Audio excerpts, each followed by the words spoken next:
गोंडा से है, जहां एक दिवसीय दौरे पर पहुंचे उत्तर प्रदेश के राज्य मंत्री दानिश आजाद अंसारी ने कई अहम मुद्दों पर बयान दिया है। उन्होंने केंद्र और उत्तर प्रदेश सरकार के बजट की सराहना करते हुए कहा कि यह बजट देश और प्रदेश की तरक्की के लिए है। उत्तर प्रदेश को अपराधियों के हाथ गिरवी रखने का काम समाजवादी पार्टी ने किया था। मंत्री ने वकाफ संशोधन बिल 2024 पर बोलते हुए कहा कि यह बिल वकाफ की संपत्ति को संरक्षित करने के लिए लाया गया है। इससे मुस्लिम समाज का विकास होगा। उन्होंने स्पष्ट किया कि वकाफ की जमीन पर अस्पताल और कॉलेज बनाए जाएंगे, इनमें निःशुल्क शिक्षा दी जाएगी। सुनिए दानिश आजाद अंसारी ने क्या कुछ कहा। गोंडा से राहुल तिवारी की रिपोर्ट।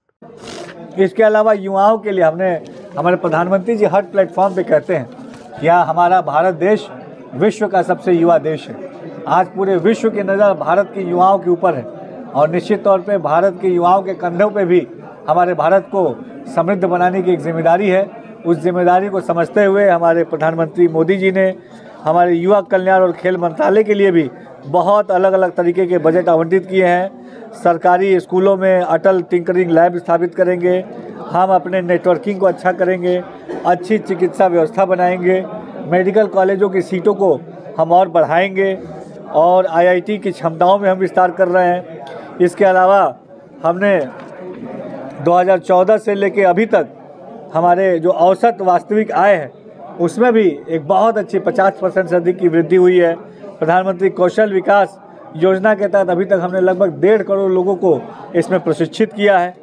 सबसे बड़ी बात है बेरोजगारी का जो दर था, जो वर्ष 2013-14 में लगभग 4.9 था, वो 2024 में घट के 3.2 आ गया। यानी जो बेरोजगारी का दर 2013-14 में 4.9 था, अब वो घट के 3.2 आ गया। इसका साफ और स्पष्ट मतलब है कि हम रोज़गार देने में भी हमारी सरकार ने अभूतपूर्व सफलता प्राप्त की है। इसके अलावा हमारे जितने भी स्टार्टअप्स के लिए बात अगर की जाए कि युवाओं को अगर बल देना है तो उनकी जो सोच है उसको बल देना बहुत आवश्यक है।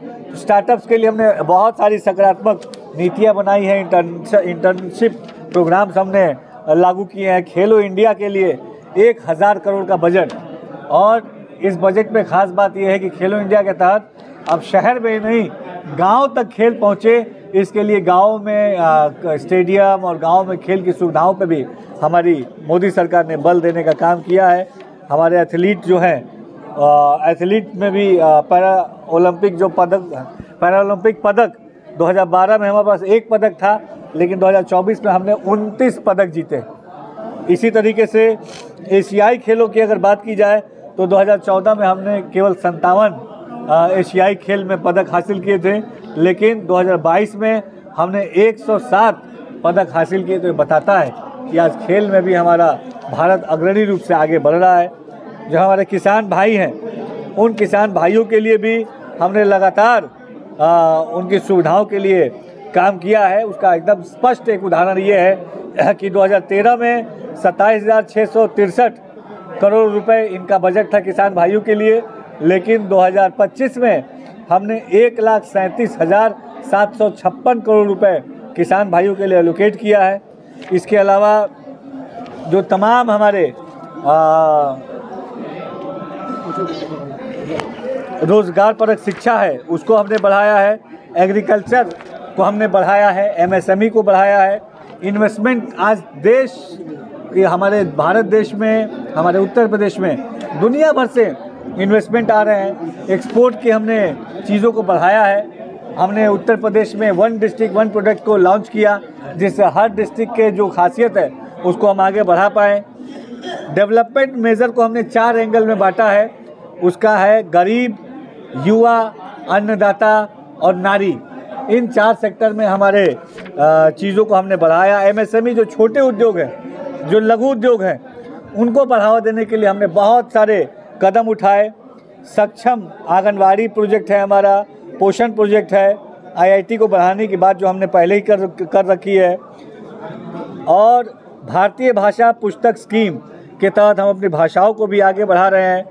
हमने तमाम जगह जो है आर्टिफिशियल इंटेलिजेंस, देखिए ये आजकल हम सब एक सुनते होंगे एक टर्म आर्टिफिशियल इंटेलिजेंस, तो हमारा भारत देश भी विश्व की इस टेक्नोलॉजी क्रांति में कदम से कदम मिला के आगे बढ़े, इसके लिए आर्टिफिशियल इंटेलिजेंस के लिए भी अलग से 500 करोड़ का बजट हमारी मोदी सरकार ने एलोकेट किया है, जिससे हम डिजिटल दुनिया में भी अपने कदम को और मजबूती से हम जमाएंगे।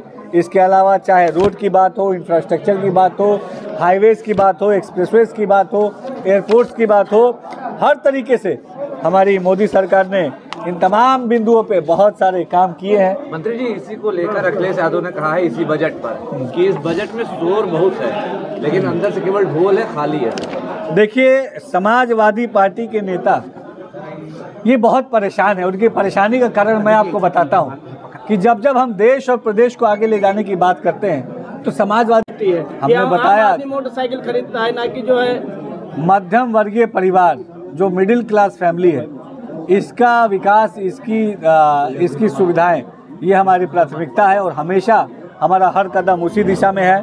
प्रधानमंत्री मातृ वंदना योजना के तहत हमने 3150 करोड़ के बजट को आवंटित किया है।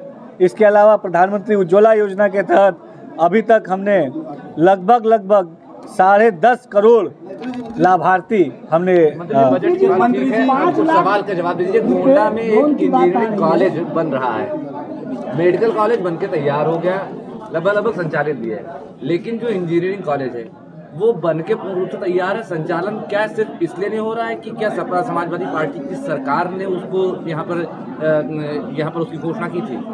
नहीं, देखिए, ये कहना एकदम उचित नहीं होगा। 3-4 बार प्रदेश का विकास हमारी योगी सरकार की प्राथमिकता है। अभी आप देखिए, अभी जो बजट योगी सरकार ने पेश किया तो हमने जो आगरा एक्सप्रेसवे है उसके जीर्णोद्धार के लिए, उसके डेवलपमेंट के लिए उसमें बजट एलोकेट किया था, वो भी समाजवादी पार्टी के शासनकाल में बना था।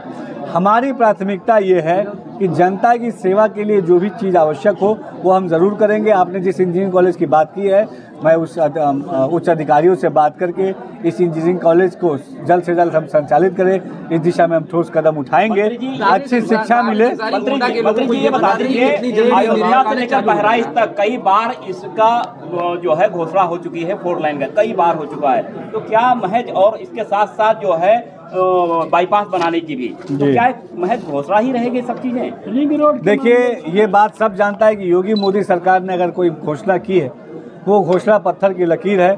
निश्चित तौर पे आप जो बात कह रहे हैं 4 लेन की बात की, अगर वो घोषणा हुई है तो उस पे काम चल रहा है और जल्द ही धरातल पे उसका काम भी आप सबको दिखेगा। मंत्री जी एक सवाल, मंत्री जी वक्फ की वो